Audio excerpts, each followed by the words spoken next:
महाराष्ट्र में नई सरकार बनने के बाद जैसे ही विधानसभा का सत्र शुरू हुआ तो ईवीएम पर घमासान शुरू हो गया।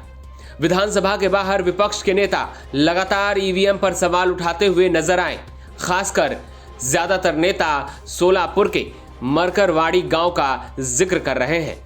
मरकरवाड़ी में गांव के लोगों का कहना है उन्होंने महायुति के लिए वोट नहीं डाला था, लेकिन फिर भी उसे वोट कैसे मिल गए, इसलिए उन्होंने दोबारा वोटिंग की कोशिश की। ईवीएम को लेकर चल रहे विवाद के बीच एनसीपी के संस्थापक शरद पवार मरकरवाड़ी पहुंचे, जहां ईवीएम वोटों के खिलाफ एक मॉक पोल का आयोजन किया गया था। लोग बैलेट से मतदान करना चाहते थे, लेकिन पुलिस ने उन्हें रोक दिया और ऐसा करने वालों के खिलाफ मामला दर्ज कर दिया गया।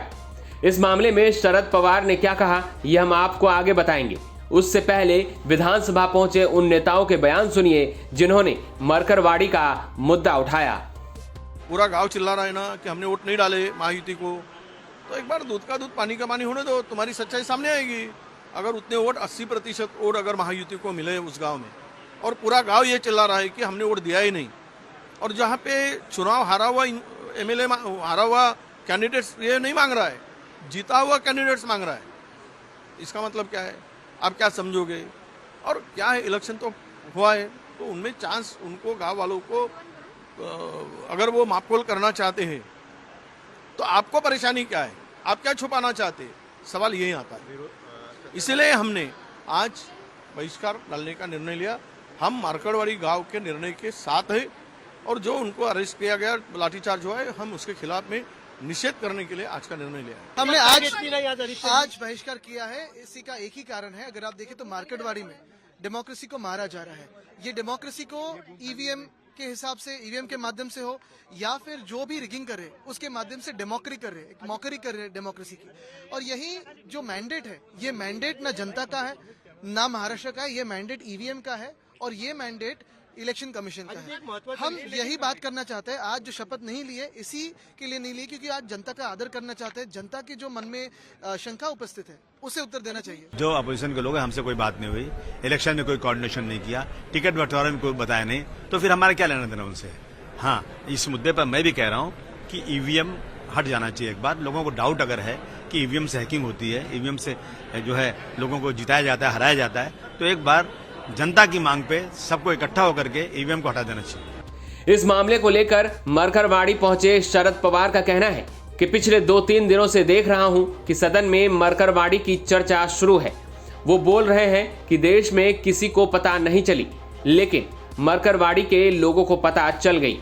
उन्होंने कहा कि चुनाव में तकरार होती है, लेकिन इतनी नहीं। दुनिया के बड़े देशों में बैलेट पेपर से वोटिंग होती है।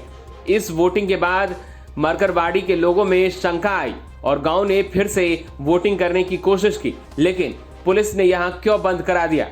मैं ईवीएम पर भाषण कर रहा हूं और मुझे रोक दिया, ये कैसी बात है? मुझे कुछ समझ नहीं आया। इस मामले को लेकर सत्ता पक्ष का क्या कहना है वो सुनिए। ये दोनों तरफ की राजनीति है। कल शपथ नहीं लेना, आज शपथ लेना, ये दोनों तरफ की राजनीति है और ये महाराष्ट्र की जनता को मालूम है। इसलिए ही महाराष्ट्र की जनता ने, महाराष्ट्र की मतदारों ने जो मैंडेट दिया है वो महायुति को दिया है।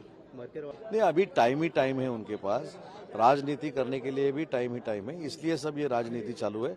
अभी जहां से प्रियंका गांधी मैडम चुन के आए वहां ईवीएम अच्छा है, नांदेड़ में ईवीएम अच्छा है, रोहित पाटिल जहां से जीते हैं वहां ईवीएम अच्छा है, रोहित पवार जहां से जीते हैं वहां ईवीएम अच्छा है, और जहां हम जीते हैं वहाँ ईवीएम बुरा है। ये राजनीति है और एक 10 दिन 15 दिन चलेगी, बाद में खत्म हो जाएगी। अभी हमारे को 77,000 मिले लोकसभा में शिवसेना को, और एनसीपी को 58 लाख मिले सिर्फ, लेकिन उनके 8 सीट आ गए, हमारी 7 सीटें आई। तभी क्या ईवीएम का घोटाला हो? तभी बोले नहीं कुछ। इसका मतलब क्या है?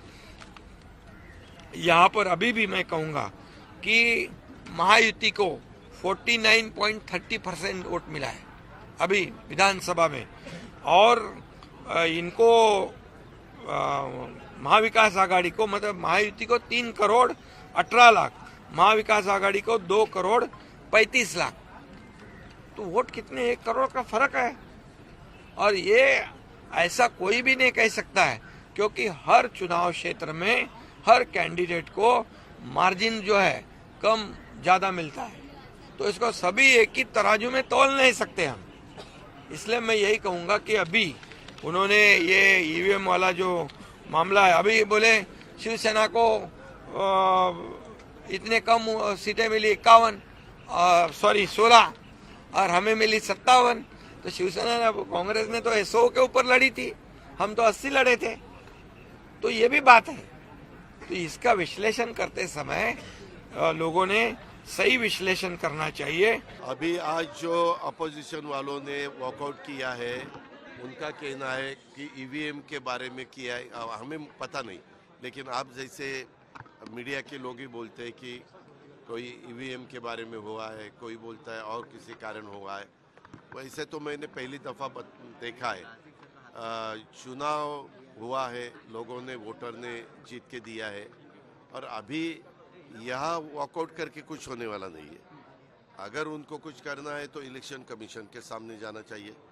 इलेक्शन कमीशन के तरफ से उनको अगर ऐसा लगा कि हमें न्याय नहीं मिल रहा है तो उन्होंने कोर्ट की स्टेप वहाँ जाना चाहिए, ऐसा उनका काम है। नहीं, ईवीएम के मुद्दे पर चुनाव आयोग पहले ही साफ कर चुका है कि इसमें कोई गड़बड़ी नहीं है और ना ही इसे हैक किया जा सकता है, लेकिन विपक्ष लगातार सवाल खड़े कर रहा है। देखना होगा अब आगे ये मामला कहां तक जाता है। न्यूज़ तक ब्यूरो।